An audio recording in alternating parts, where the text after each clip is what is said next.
Electricast. This episode is brought to you by Shopify. Whether you're selling a little or a lot, Shopify helps you do your thing, however you cha-ching. From the launch your online shop stage, all the way to the we just hit 1 million orders stage. No matter what stage you're in, Shopify's there to help you grow. Sign up for a $1 per month trial period at shopify.com/special offer, all lowercase. That's shopify.com/special offer. Why wait to see if you'll get something you like this Valentine's Day when you can go to BlueNile.com and find something you'll love? Whether you're looking to treat yourself to a little winter sparkle or show a galentine how much you appreciate them, Blue Nile offers a wide selection of high-quality designs, expert guidance, and free 30-day returns for the ultimate peace of mind. You can even design your own jewelry. Right now, save up to 50% at BlueNile.com. That's BlueNile.com. On this episode of Missing the Point, it's part 2 of our second annual NFL prediction show. And if you thought part 1 was something, wait till you hear this. This is Missing the Point, episode 83. But it's all relative.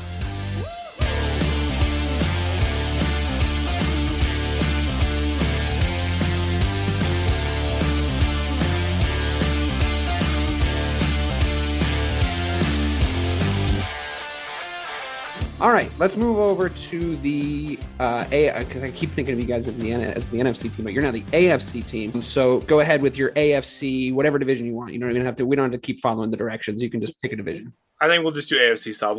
Okay, great. Yeah, whatever. I'll just go fuck myself. Yeah. You do whatever. You Let me know how it feels. So the AFC South. When I do it, it feels fucking great.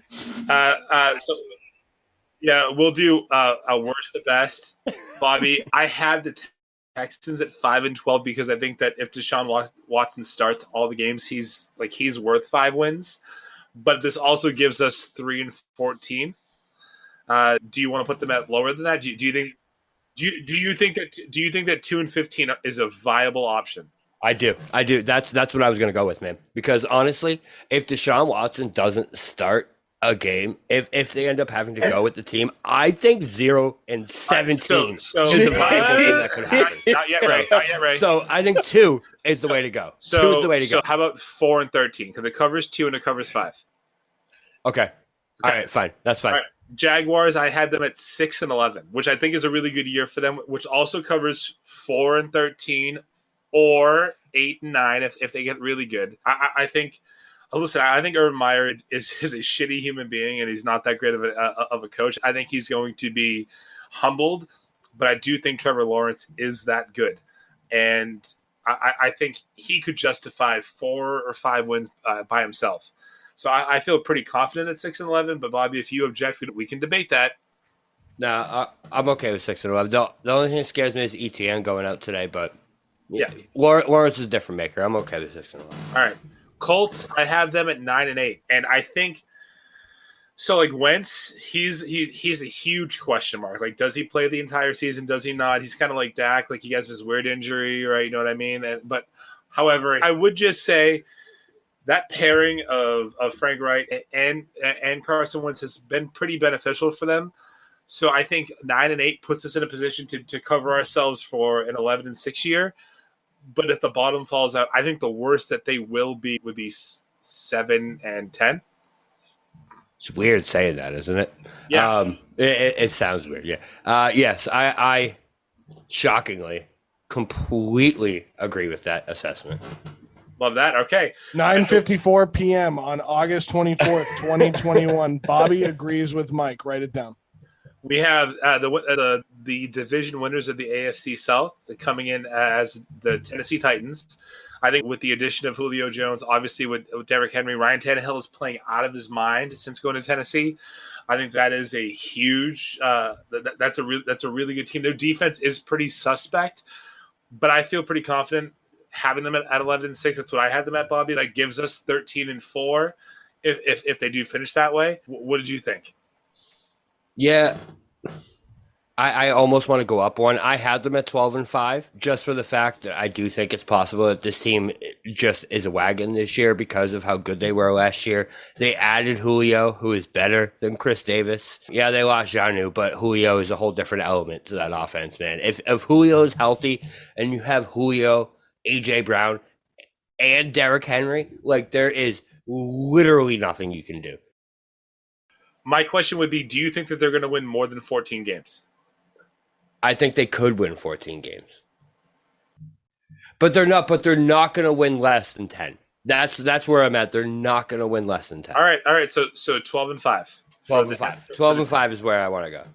Perfect. We'll settle there. Well, I mean, I guess this is a question I want to ask, and I'll use it as a transition to kick it over to the NFC team. Deshaun Watson, obviously we followed that entire very unpleasant series throughout the entirety of last season. He obviously didn't want to be a Texan anymore. Has what we would consider all the leverage in the world up until what's looking like some pretty serious criminal charges coming his way. That will probably eliminate any, if not all, of the leverage that he has in negotiating. There's been rumors of him still getting traded to Miami. It's going to be a pretty cut price deal at this point. If you thought the Texans were going to lose out on his value before, they're definitely going to do it now. But then you ask yourself, like, do you want him to stay on the team? Because like these charges, like they're in grand jury mode right now. They're probably going to become criminal charges. And there's a chance, I'm not saying it's a good chance, but there's a chance he never takes another snap in the NFL. What's he worth right now would be my first question. And secondly, we know the fans in Houston have lost. So we don't have to do winners and losers with them. Whatever happens, they lose. But how do the Texans as an organization intelligently recover from everything that's happened with Deshaun Watson? Ray, I'll start with you.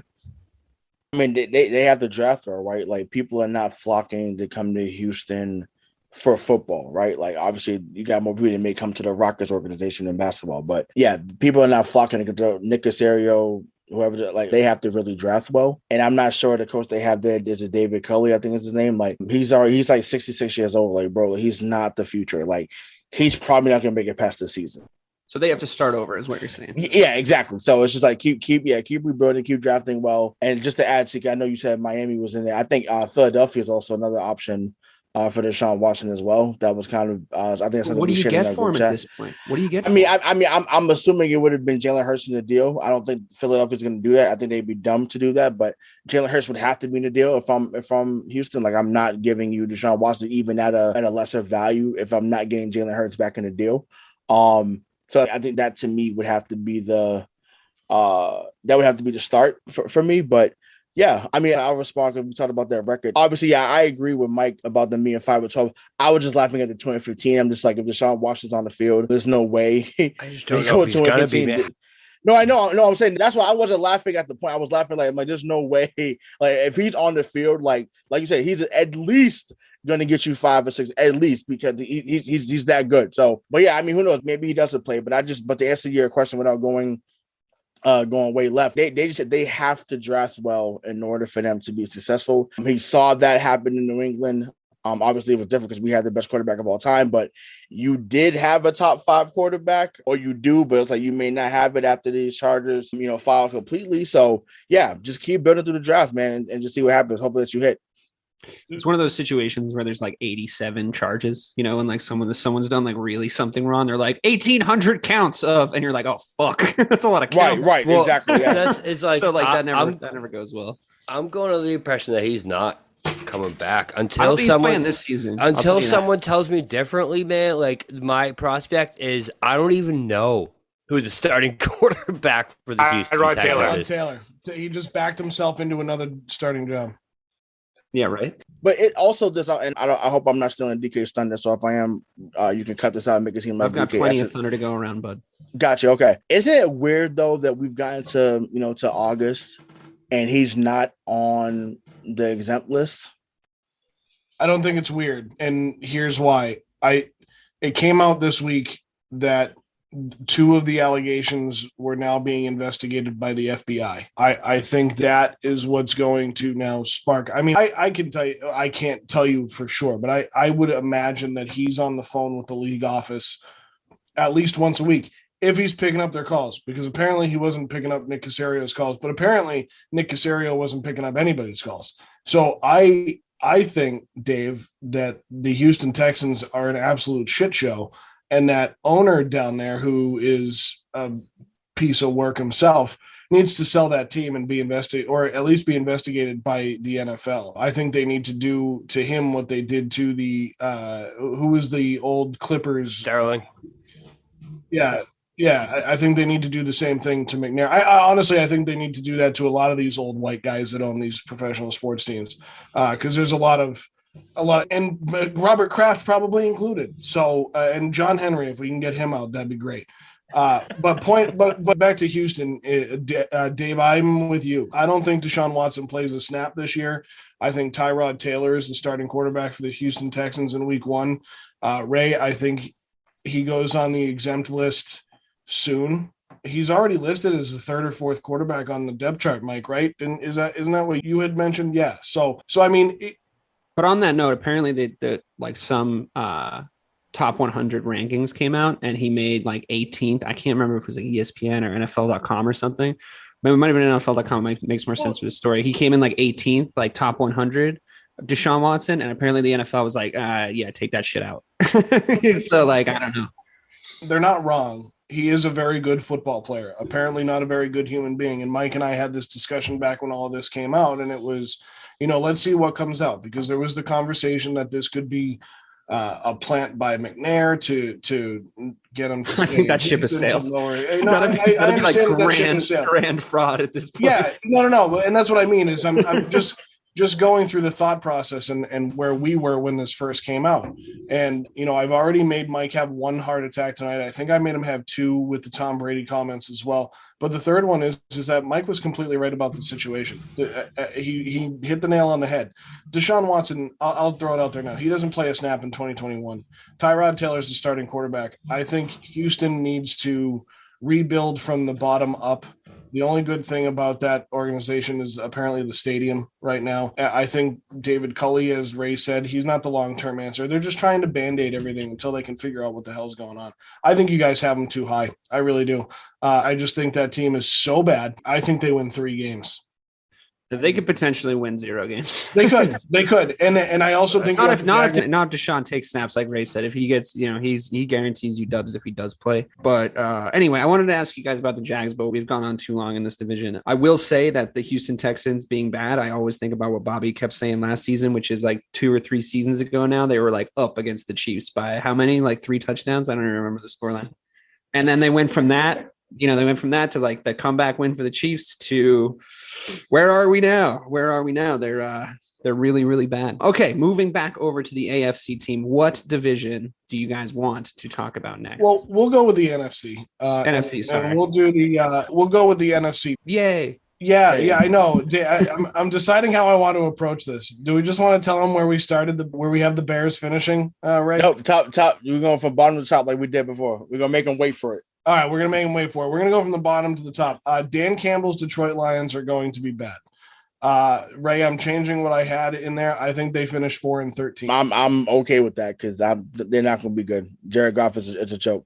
Yeah, I definitely think Jared Goff is a joke, and I don't want to say a joke. He did pretty well in LA, and I think he did fine with McVay, but I think that's McVay knows because McVay knows how to coach an NFL team. I think Dan Campbell is a motivator. I think he's a guy that's going to make guys run through walls. Unfortunately, and bite kneecaps through those walls. Yeah, exactly. So. Yeah, right, exactly, and bite kneecaps and claw and scratch. I mean, he's going to say all the right things. They're going to be weird things. But 4-13 for the Detroit Lions.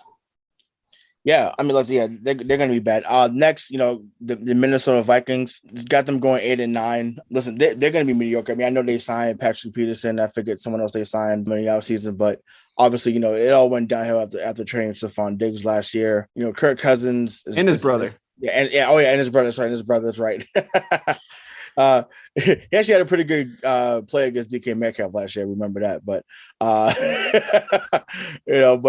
was actually watching the highlight earlier. But yeah, so no, I mean Minnesota's the middle of the pack type of team. Once again, they're a couple of years ago they're in the NFC Championship game, get blown out by Philadelphia, and then it's like you don't hear from them, really since then. So yeah, I mean, I just don't think they're going to be that good. And like I said, as long as Kirk Cousins is their quarterback, they're not going to really do well. So anything you're going to add to that, Joe? Yeah, Kirk Cousins and Mike Zimmer, the head coach, Mike Zimmer.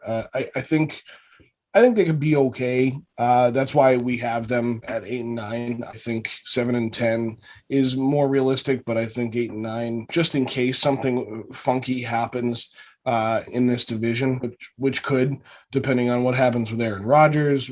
What's the deal in Chicago? Is it Fields? And Dave, I understand, but let me finish the sentence. Is it Fields?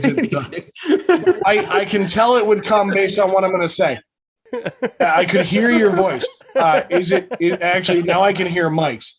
Is it Fields? Is it Dalton? There's a lot of things that could go on. Plus, the Vikings drafted Kellen Mond in the third round, which was a guy that Ray and I had coming to New England, or at least wanted Kellen Mond possibly to come here. I mean, they're not a bad team. They're really not. If Dalvin Cook can stay healthy, you have Amir Abdullah to back him up. They have Justin Jefferson, who is arguably a top 3 receiver in the NFL. So they have the pieces to be good. But that said, the team right above them, I think, can take them to the cleaners in both matchups between these two teams, as long as number 1 is starting and not number 14, and that's the Chicago Bears, who we have finishing at 10-7. I think Matt Nagy has a new lease on life with what they did in the draft this year. Your GM there, Dave, did a very nice job in the draft. Right. They've done all the right things and said all the right things coming into the season. And if nothing else, Justin Fields has 2 quarterbacks who are seasoned veterans behind him, if he is the starter, who are making pretty good money to be there, to groom him. Because you can't say that Andy Dalton and Nick Foles have had bad careers. They've had good careers. Andy Dalton, though he didn't make the playoffs much in his career, he did play well in Cincinnati. So I think 10-7 is good for Chicago. I think that defense is the most fearsome part of that team. As long as Ryan Pace doesn't take any calls for Khalil Mack, which apparently he got this week, which I want to know what that trade package was that he said no to. But 10-7 is a good spot for them. Yeah, the first thing I want to say before I get into anything is it's 3 words: protect that man. There's no way in a preseason or even a regular season game that Justin Fields should have took the hit that he took. Now was it dirty? It was a dirty hit too, in my opinion. It was dirty. Yeah, well, it was dirty. It was a little too hard for a fucking preseason tackle. Let's be honest here. Like that. Welcome to the NFL, rookie. He's trying to make the team, though. He's trying to. I get that, but Jesus Christ, if you're trying to make the team, that's getting called. I feel like in a regular season game, so like a little discipline goes a long way. For sure, but either way, protect that man. Like that, I saw that. I was like, wow, like you're getting smacked, and you let your quarterback get annihilated like that. That was nasty. But anyways, yeah, I mean, listen, defense is going to keep them in the game, obviously, and then addition by subtraction, right? You add Justin Fields, you get rid of Mitchell Trubisky. Like that alone should be a difference in itself. I saw some great passes from Fields in these couple of games so far. So yeah, I'm excited to see what he does. Listen, man, and Chicago already made that mistake where they put that tweet of Andy Dalton saying QB1. Listen, you got ahead of yourselves. Number 1, QB1 is number 1. From the Ohio State University, from Atlanta, Georgia, Justin Fields. That's the guy. Let him take over the reins from day one. Like, it's cool. You have nothing to lose. Like, just let him be the guy. Let him be the guy in Chicago and become the new monsters of the middleweight. Like that. That's what has to happen there. So like I said, Chicago should be good. 10-7. I said gets you in the playoffs. We believe. Like I said, we'll talk about that at the end. But last, but not least, we have him and first. And I said this last year. I know Dave and I had to go back and forth about this, but I'll say this: even though he's unhappy, as long as number 12 is in that division, it is his to lose.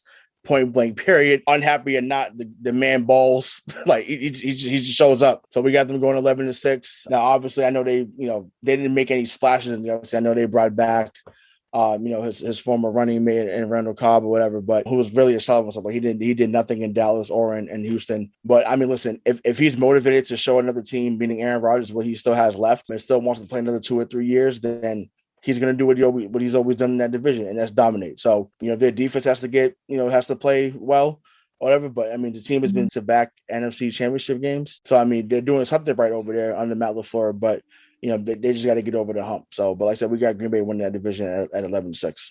Yeah, Aaron Rodgers had a career year last year. Maybe we should have given this division back to Mike so he could say that they'd finish last again, and Aaron Rodgers would flame out because we could possibly do the exact opposite to him this year by having them finish first in this division. But I think you're right, Ray. As long as Rodgers is in this division, I hope he's okay.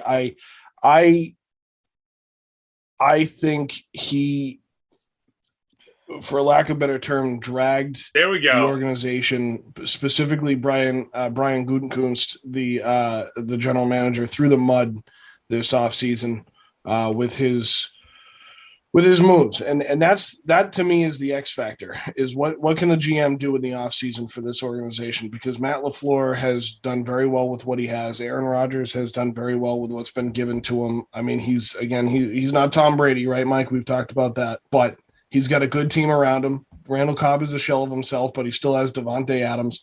I mean, honestly, his wide receiving core, besides Devontae Adams and Marquez Valdez-Scantling, it's going to be tough. Tight ends, Robert Tonyan, he's good. So, I mean, he's got 3 viable targets out wide, and then, of course, Aaron Jones in the backfield. So I think the offense is good enough. I think the defense is good enough. We forgot one guy, though. Who's that?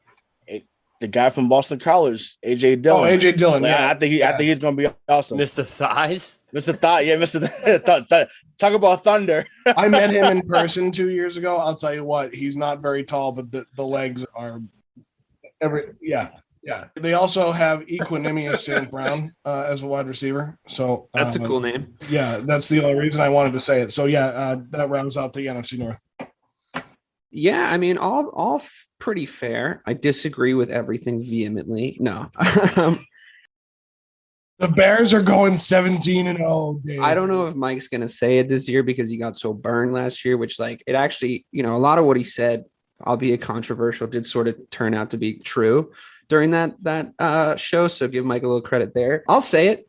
Aaron Rodgers is going to fucking flame out this year. Fuck the Green Bay Packers. If he doesn't have, when he runs out of shit to blame for only having 1 Super Bowl, but having the talent to have 4, you're going to see what you're about to see, which is this upcoming season. I mean, he bitches until he gets Mike McCarthy fired. He gets Mike McCarthy fired. And then he goes, I don't have enough control here. I should have more input into what's going on. It's like, they're giving you everything you fucking want. Then he gets punked, right, in the offseason by being like, oh no. Eventually he's like, oh no, I'm totally going to stick around, whatever. It's like, yeah, dude, you were always going to fucking stick around. You had 0 fucking leverage. They're not going to be good this year. They've got some talented players, but I don't think, and even if they are good in the regular season, you know what's going to happen? He's going to fuck up in the playoffs like he always does. Unless he has Jay Cutler to purposefully throw to the other team, hurt his fucking leg, and then cry on the sidelines, he's not making it to a Super Bowl. He needs help from other teams to make it to a Super Bowl. Aaron Rodgers can absolutely suck a dick. They're not going to be good. That seems really impartial. This seems really specific and that hurts. Yeah, it does. Yeah, it hurts a lot. Actually, I remember that night. I got blackout on vodka. I was screaming Bears defense at the commercials in between the game. And when Jay Cutler got on that bike and was clearly looked done, I blacked out, put a hole in our wall in college. He's smoking a butt on the fucking cigarette bike. And then puked and then went to sleep. Thanks for saying what you said about Justin Fields. I said it right when we drafted him. Should be QB1. Absolutely should be QB1. I agree. And I'll use this as an opportunity to kick it over to the reactions of the other team. Yes, of course, Justin Fields can be QB1. The only thing I really vehemently disagreed with that you guys were saying was that Andy Dalton had any semblance of a good career, because he absolutely did not. He sucks absolute nut sacks. But listen, I mean, when you're the QB of the Cincinnati Bengals and you're Andy Dalton, you're none of my fucking business. Okay. You can be mediocre in the city of Cincinnati all you want.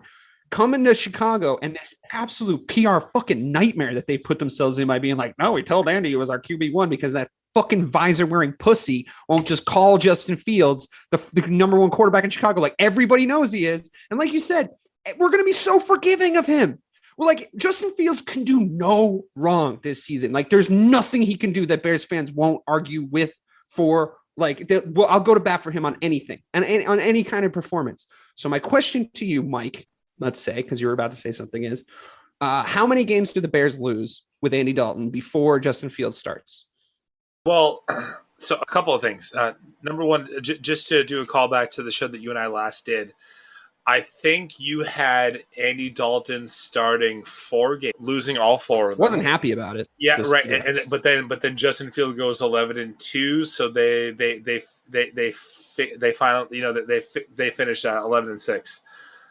Not for nothing though, Dave. Like, I get it. Dalton's not the greatest.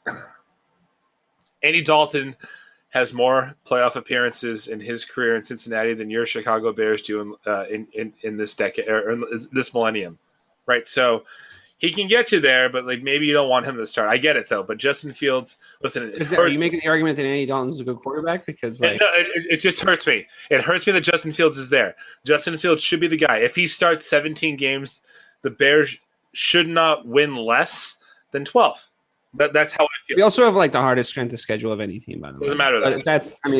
Can I remind you guys that last year, Dak snapped his ankle in half, right? I'm like, okay, all right. You know what?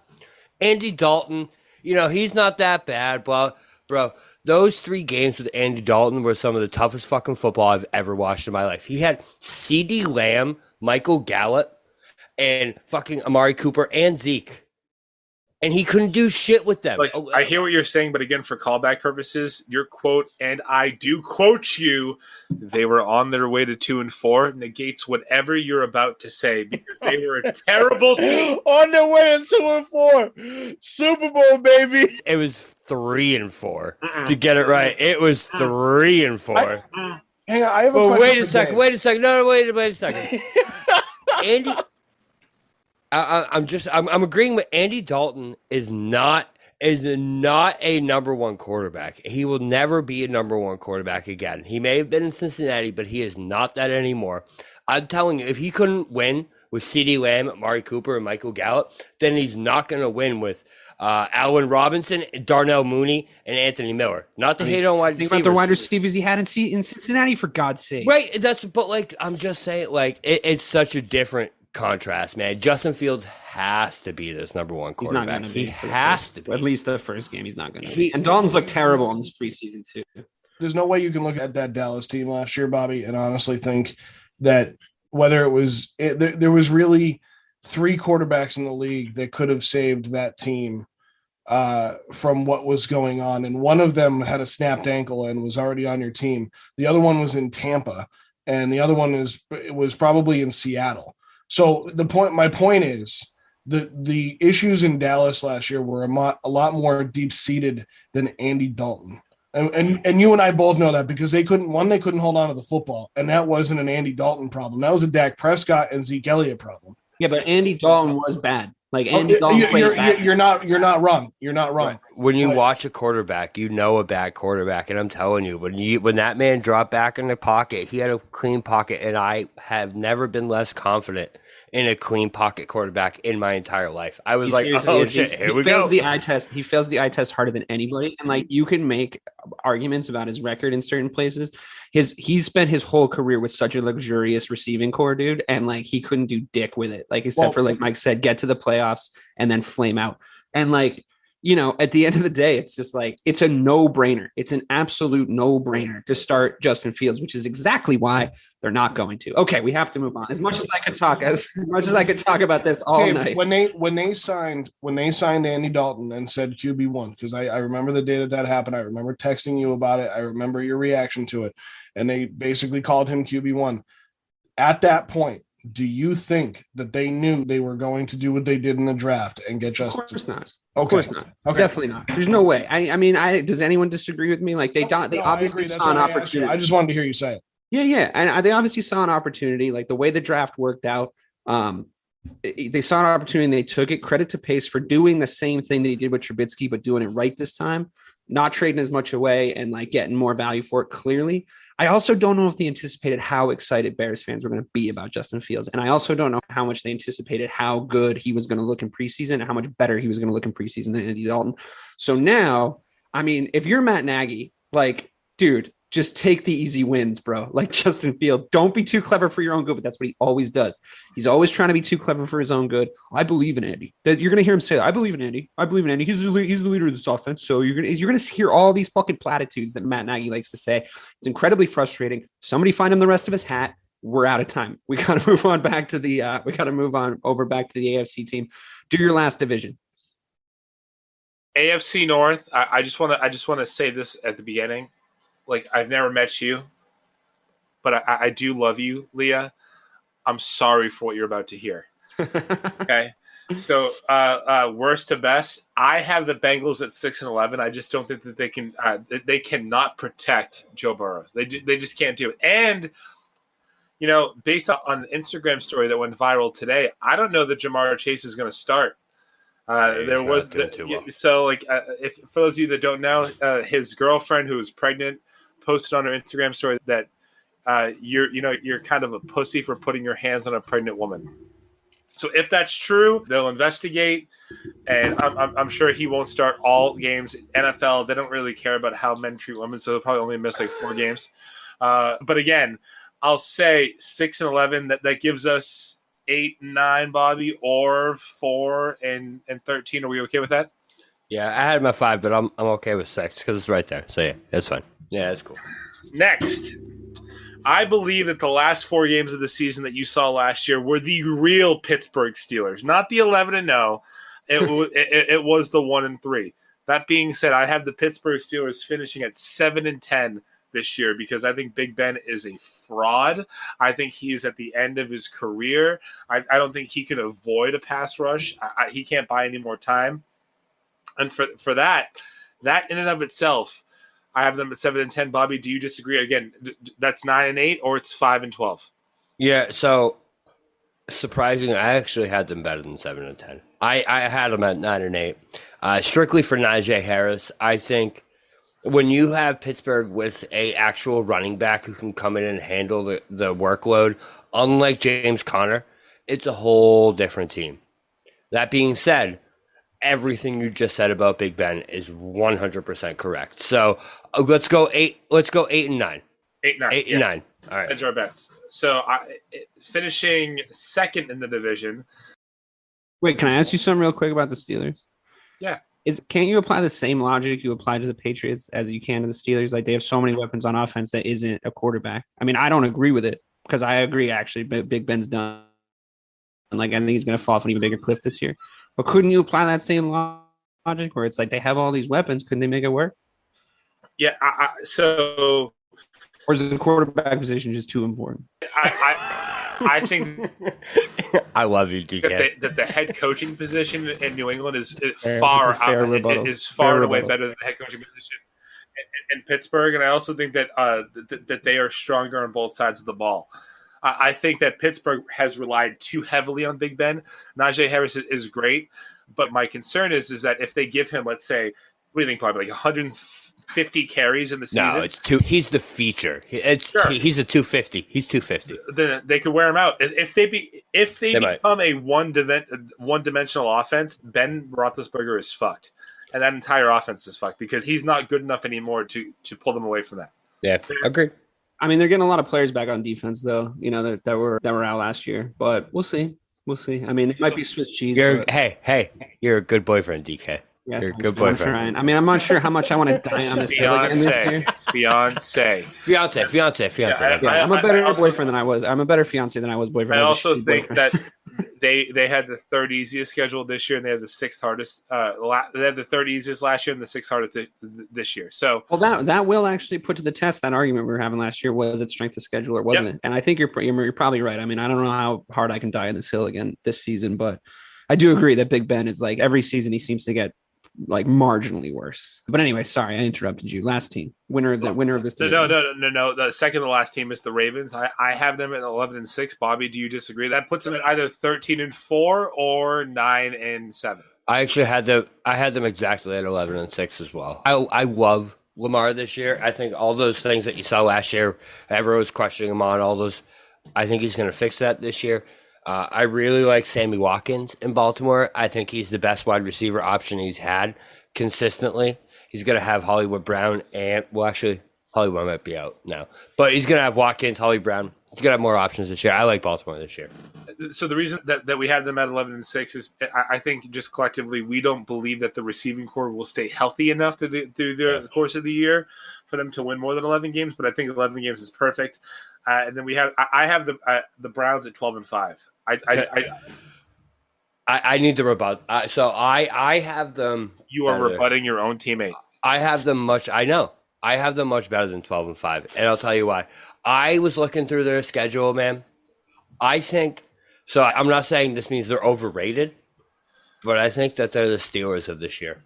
I think the Browns are the last undefeated team in the league, and I think the Browns last until their bye week. Just to be clear, if you think that they're the Steelers of this year, the Steelers were 11-0, then finished 12-4. So that would be right in line with us. No, I mean the last undefeated team. I knew that would be taken that way. But so I think they're the last undefeated team this year, and I think they get to 14.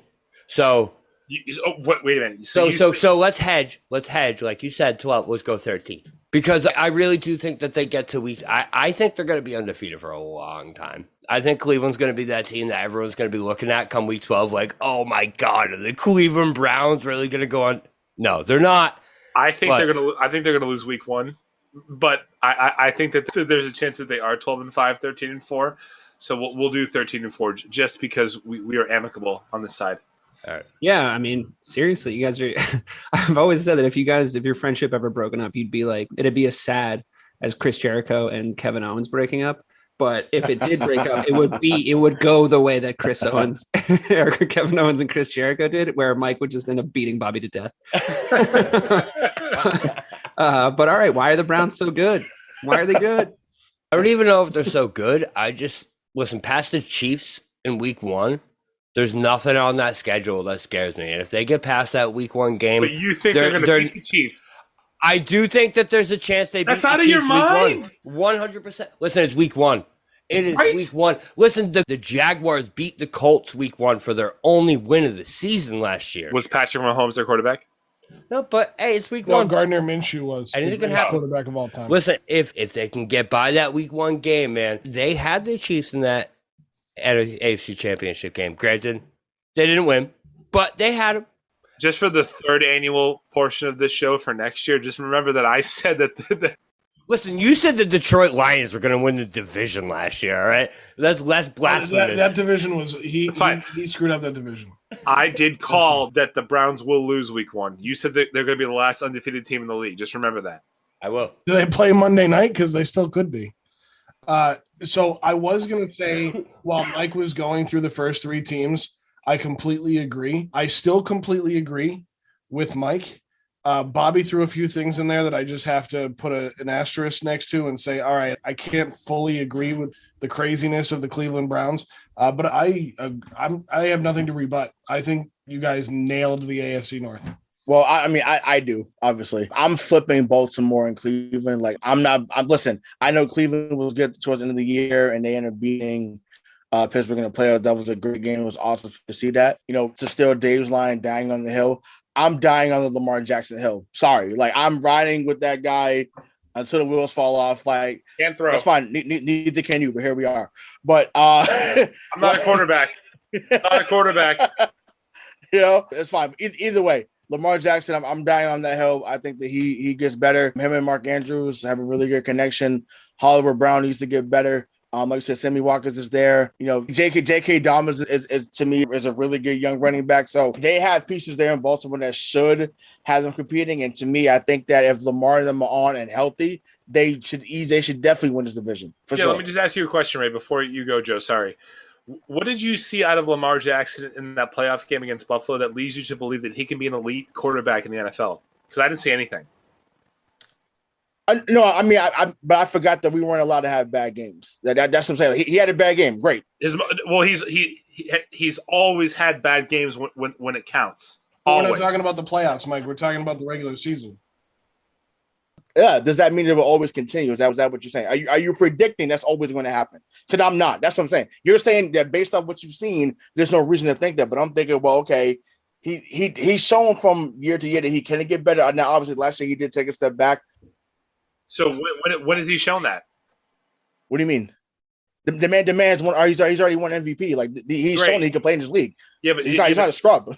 You said that year after year he's shown that he can get better, but last year he took a step back. No, that's what I'm saying. I messed up in that part, but I'm saying the man's already won MVP. So to say that he cannot get back to that level or be better to me is insane. Just because of what we saw last year. Last year was unlike a year that we've ever seen across the league. That's all I'm saying. So to think that he can't get back to the MVP level, you believe he's peaked. I don't. That's what we disagree on. That's fine. But I think that he can still play at an elite level. And the AFC North and the rest of the league is going to find out. But I already firmly believe about him is that he could play. And he could play at a very high level. I just think he's just a poor man's Michael Vick.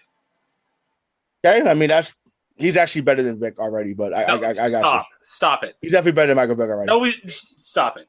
Well, maybe if we took out the dogfighting part, we would have known and had. No, I'm talking on the field. We're not talking about that. That's on the field. On the field. No. Well, right, but had he not done that, he probably would have been on the field a lot longer at a higher level. I disagree with Ray that the Browns are going to be overtaken by the Ravens, but because he's my teammate, I will defend him and say that he can absolutely get back to that great level job so far. because you are using a similar argument for the 2020 season for Cam Newton as Ray is using for Lamar Jackson. Boom. Well, I don't know if that was boom, but I will say we had a little meeting before the show tonight. You know, it's been a year since we started the show. Just wanted to do a little check-in. And I was saying, guys, we really went at each other kind of hard last season. We were watching the NFL, and it got pretty heated from time to time. And I think we can take the lessons that we learned from our fun basketball discourse over the course of the NBA season to really come into this football year and just really treat each other with kindness and respect. And but I forget it's football talk, and football talk, I guess, with missing the point is this is just how it's going to be. So I hope we're all still together by the end of the season. Best of luck. Best of luck. That's my bad. I started with the Cam Newton talk. Okay. We do love each other. I love Ray. Bobby and I love Ray. Ray loves Bobby. We all love Craig. Mike just loves no one. So what's the fourth wall? Love you. I mean, again, the last Mike and Bobby, I don't want them to break up, but I really don't want Ray and Mike to break up. That'd be like Edge and Christian, especially since they look like those guys so much. I watched a lot of wrestling over the weekend. I'm trying to be included. You had that one in the back pocket, didn't you? I did. I had that one I had in the back pocket. The other one was a little bit more off the cuff. So just putting it out there. We're all friends. Don't worry, listeners at home. We're all going to be okay. Hopefully I won't die in the Pittsburgh Steelers hill, but I can actually feel it bubbling up inside me already. All right, Let's move back over to which one did we just do? Just did AFC. So let's move back over to the NFC team. And then this should be your last division, I think. So tell me what's going to. So we'll just keep with the same theme going from bottom to top. So I'm actually going to flip this, and Joe, if you have some pushback, then push back. But I'm actually going to flip Arizona and the Rams. I think the Rams will finish third, and Arizona finishes last. Maybe from a tiebreaker standpoint. I think I'm the only. Mike for a part of the season last year was a Matt Stafford supporter because he had Detroit winning a certain amount of games. But I am a Matt Stafford guy. I thought Matt Stafford. I wanted him to come to New England, but I think I made that known in our chat. I've said it online to people. Like, I'm a Matt Stafford apologist. I think he's a pretty good QB. Obviously, he didn't do much in NFC North, but I just think he could play. So I had them flip-flopping. So I got, Arizona finishes last, and then LA would be, will be in third, and then Joe can give the last two teams. I love this division for that reason, because Matt Stafford is a better, I don't want to say athlete, better quarterback and a better football mind than Jared Goff. And if Jared Goff could do with that team what he did, Matt Stafford will be better. So I'm fine going with the Rams third and Arizona in fourth. I do think Arizona, I like Cliff Kingsbury. I think we all kind of got on him when he was like, oh, you can bring your cell phones into meetings and it's cool, man. Like, we're the cool hip team. I'm the cool dad. That's kind of what he came in there, and that's fine. It's great. But I think this division is going to be competitive this year. And I think, Ray, we can agree. We'll flip the records. I think Arizona goes 8-9. And I think the Rams are 9-8. This is the tightest division we have, because at the top, in second, we then have San Francisco at 10-7. Because if they can't win with Jimmy Garoppolo, they'll win with Trey Lance. I think that team is good. I don't think they're as good as the team above them, but I think they'll be fine. Kyle Shanahan is a good coach. He's a good NFL coach. I don't think Jed York and the owner and John Lynch, the GM, do as much as they could out there, but I think they're getting there, and I think that's a start. I think the Jimmy Garoppolo saga is not over, but I don't think it matters anymore. Once that week 1 game kicks off, it doesn't matter. And if whoever's under center is what it's going to be, and Jimmy Garoppolo may be the next a version of Andy Dalton in the NFL, and he just bounces around, or Nick Foles or whatever. I mean, if he can't stay healthy, he's Carson Wentz. And then winning the division at 12-5, we have the Seattle Seahawks.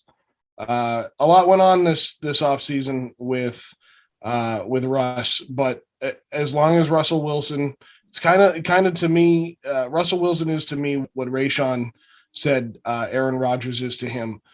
As long as Russell Wilson is in that division, it's his division to lose.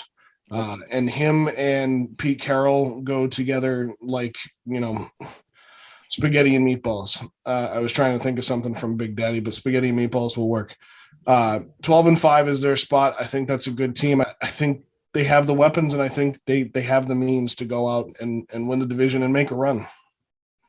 Yeah, I'm just here for DK Metcalf having a monster season again. Like, I think he is on a different level, and the connection they've had from day one is just phenomenal. Hopefully, speaking of running, hopefully he continues to finish the run and not have plays like he did last year, or having a touchback when that should have been a walk-in touchdown against Dallas last year.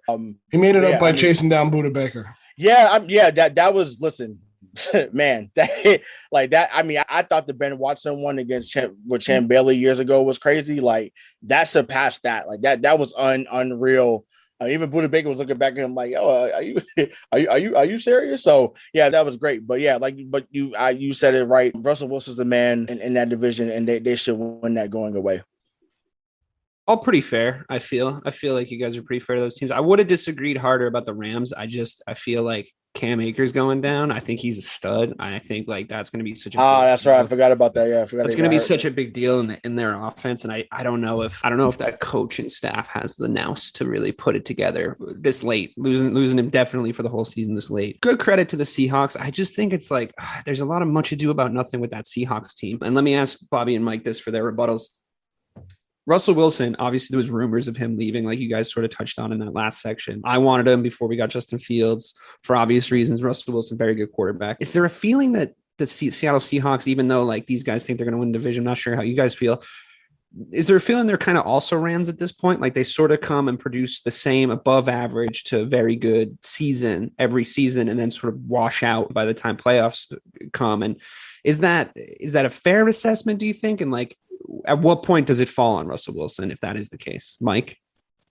I think that the Seahawks, if they do not have a well-rounded offense, like meaning that if their rushing attack is not as good as their passing attack, that they're not a great team. So this literally depends on the rushing game. I don't know how you feel, Bobby, but Russell Wilson, I think, is an elite NFL quarterback, of course, but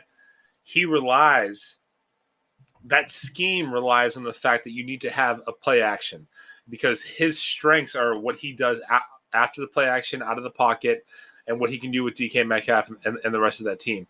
So, yeah, I mean, we had Seattle winning. Well, you didn't, but we had Seattle winning the division last year pretty handily. I think that this year that they're absolutely the front runner. Yeah, I mean, I think the biggest difference coming out of Seattle this year is the new offensive coordinator. They got rid of Brian Schottenheimer and brought in Shane Waldron, who's the old offensive coordinator for the Rams. That's going to make the biggest difference over there. They're going to rely way more on Russell Wilson and DK Metcalf and Lockett rather than that running game like you saw them at the end of the season. So the Seahawks are definitely the team to beat in the division. I'm going to go opposite of what I went last year and say the only thing I disagree with you guys is the 49ers. I just don't see their direction right now. Any team to me that has a quarterback controversy like imminent and there's no clear answer between the two, like neither one of them give them a solid answer, to me is just it's asking for trouble. And I just don't think the 49ers is a second place team. Bobby, would you have the same opinion of the New England Patriots? With the quarterback controversy? Yes, I do. I just think when there is no clear-cut answer to your quarterback situation, you're asking for trouble from your team, because the one thing that's going to run your team and run your offense and make that offense consistent week to week is knowing that you have confidence in your quarterback and the plays that he sees and what he sees in the field. And when that quarterback has that doubt in his mind, I just think it leads to trouble. Well, now you got me doubting where we put the 49ers. Thanks, Bobby. Right, I just think the Rams and the Cardinals are better. So I put the 49ers last, but the rest of it. It is a tough thing, because I don't even really think it's the quarterback's confidence that you worry about when you have those quarterbacks by committee and like unsureness. It's the fact that you can't tell your offense who their leader is. And like if you go into a season where these guys that, for all intents and purposes have rallied, the majority of them have rallied behind Jimmy G before. And I don't know what's going to happen. Like maybe they're playing the long game, but I actually do agree with Bobby about San Francisco. I don't think the Cardinals are going to be that good either, though, because I think it's a Kyler Murray slump year. But sorry, go ahead. Yep. Before we go on, I just think that you can't argue with the stats that Jimmy G puts up when he does start. Yeah. He's a really winning quarterback. And as far as the quarterback controversy goes, not to have some infighting here with Bobby, I understand what he's saying, but both of those quarterbacks play within the exact same system, right? They're not intrinsically different. So they will be doing the exact same thing in that system for San Francisco. So it's not like they're asking different things of the offense. So I do think that listen, Jimmy G, great. I think when he plays, he's excellent. The question mark is, can he play a full season? He's done it once. I think Trey Lance has shown you some spurts. So I think in that vein, you can't really lose if you're the San Francisco 49ers. I mean, I agree with you in that sense, Mike, in the sense that like if you start Jimmy G and you call Jimmy G your QB1 until he inevitably goes down, and then you let that inevitable injury solve your problem for you, I'm just not 100% sure they're going to do that. I disagreed until you said intrinsically, and then I was completely behind what you said. So. I like to fool you with trickery with my big vocabulary. What happens there if that never happens, Dave? Like you have Jimmy G and they're like, all right, we're going to start him because he's the guy we're paying $25 million a year. And then in the back of their mind, obviously they're not going to say that to Jimmy, like, hey, you're the guy until you get hurt, and then Trey's the dude. Like if he never gets hurt and plays all 17 games. Great. Trey Lance is on a fucking rookie contract. Who gives a shit? Just like stash him on the bench. But then it goes back to what now I'm going back to what Bobby said of like, all right, but you still have that conversation because Trey Lance has played so well in his rookie season in preseason. So now you have the same conversation in 2022 that you have in 2021 of, all right, well, yeah, he played well last year, but now we got this second-year quarterback that looks really good. Now you're not getting into Tom. Well, then you have a good problem at that point, right? Because you have an embarrassment of riches. You have a Brett Favre, Aaron Rodgers situation. You just get value from one of them. At least in this situation, it's not like a lot of different teams that we've talked about tonight. At least you can turn around to Jimmy Garoppolo and go, listen, we drafted a guy that could potentially take your job because of course we fucking did. You can't stay healthy. He's got to understand that on some level. It's not him versus the 49ers. It's him versus his own body.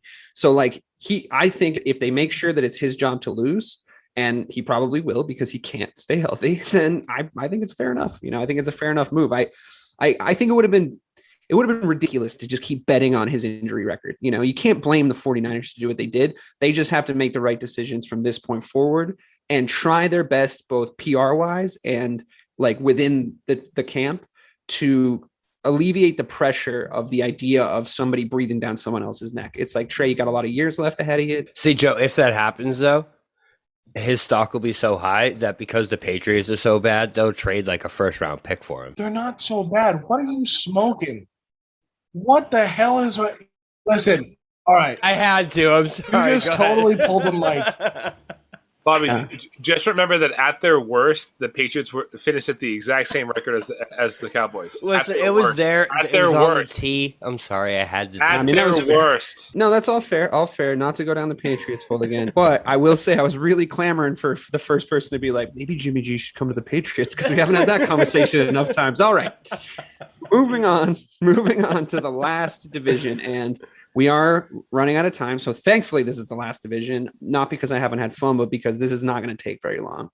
Guys, tell us about the AFC West. Tell us why the Chiefs are going to win it. 2 sentences or less, because I'd be surprised if you get more. And I guess, I don't know. I mean, I'm going to try not to talk shit about John Gruden when we go through this division, but like, I don't know. No promises. Go ahead. All right, Bobby. Broncos 7-10. Is that okay with you? Seems high, but yeah, we'll go. That's fine. That gives you 5-12. That's fine. Raiders 9-8. That gives you that gives you 7-10. No, I don't hate. Who are these 9 teams? The Raiders are. I'm sorry. I'll wait till the end. I'm okay with it. I'm okay with 9-8. I'm okay with it. I have the Chargers at 10-7. I want. Because of the 2-win rule, I'll give it to you. I think the Chargers are better than that this year. I love Herbert. I love Justin Herbert. Do you think that they're better than 12 wins? No, I don't. So we'll take it. I'll take it. All right. And then I have the Chiefs at 15-2. Ooh, that's there. I was going to argue that, but you went up on me with what you sent me. All right, 15-2. Let's go. Absolutely.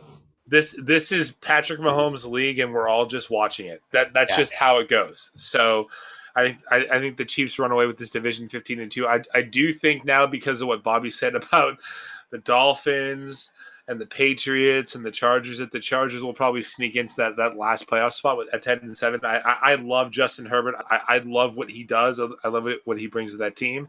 I love Austin Eckler as their RB1. So. Yeah, but in reality, the AFC West starts and ends with the Chiefs 15-2. Wow. I mean, pretty straightforward. I think we can all sort of agree with most of what you said. I think the thing I'm going to obviously need to focus on is how the Oakland Raiders beat 9 teams on the schedule that I'm looking at right now. Las Vegas. Las Vegas Raiders.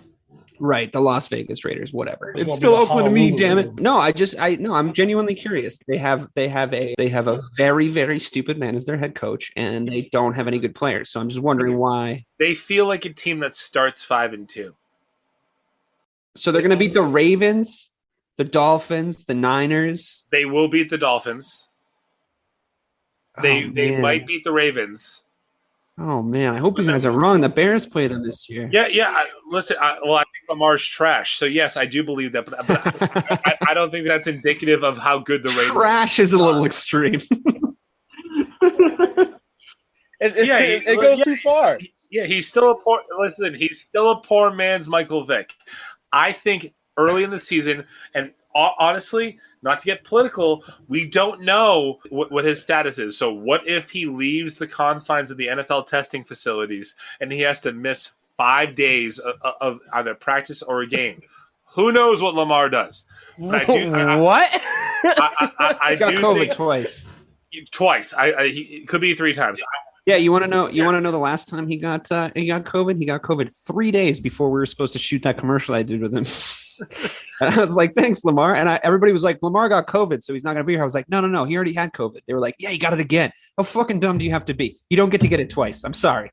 You get it like fool me once. Like Jesus Christ. The Raiders feel like a team that could start like 5-3. That could start 5-3 or 6-2, and then finish 2-7. Or 3-8. That's just what John Gruden does. So yeah, 9-8. I will defend 9-8 to the hill.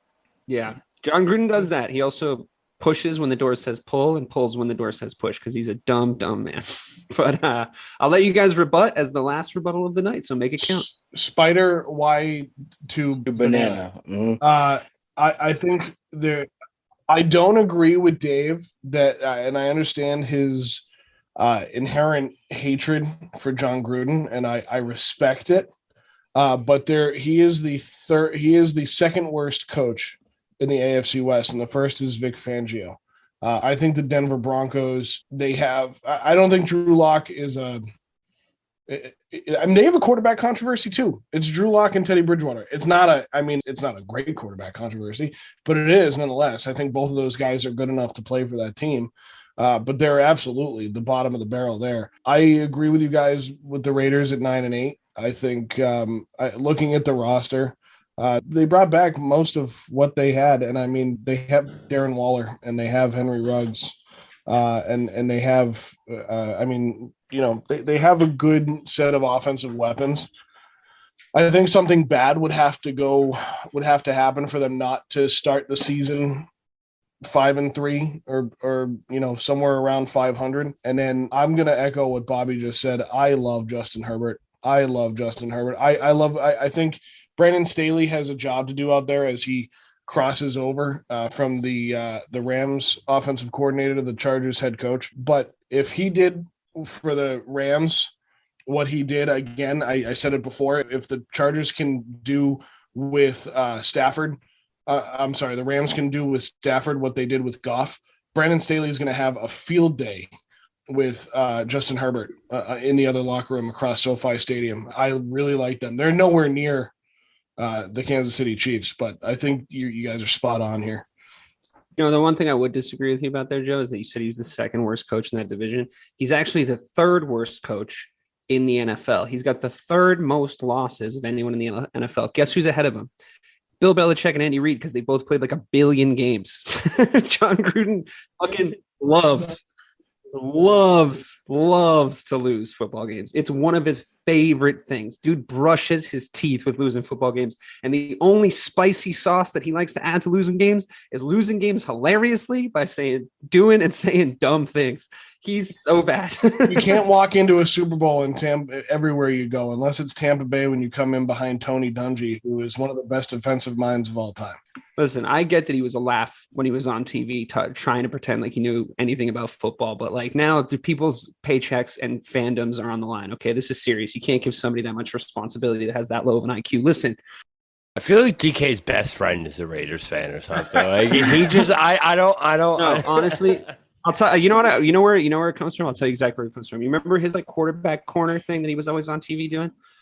When I was in college, the 5 guys I lived with, we were 6 of us in a house, and there was just some weird shit in the water that made them all just be like, man, we love John Gruden. I was the lone voice hating John Gruden, and I had to watch him on TV because I didn't have enough of a vote, and having only like here the 1/6 of the vote to get him off the fucking TV and turn on a different channel and watch a different game. And I had to just listen to the idiocy that comes from that man's brain to mouth to my precious ears who have better things to be doing. Ray, what do you think?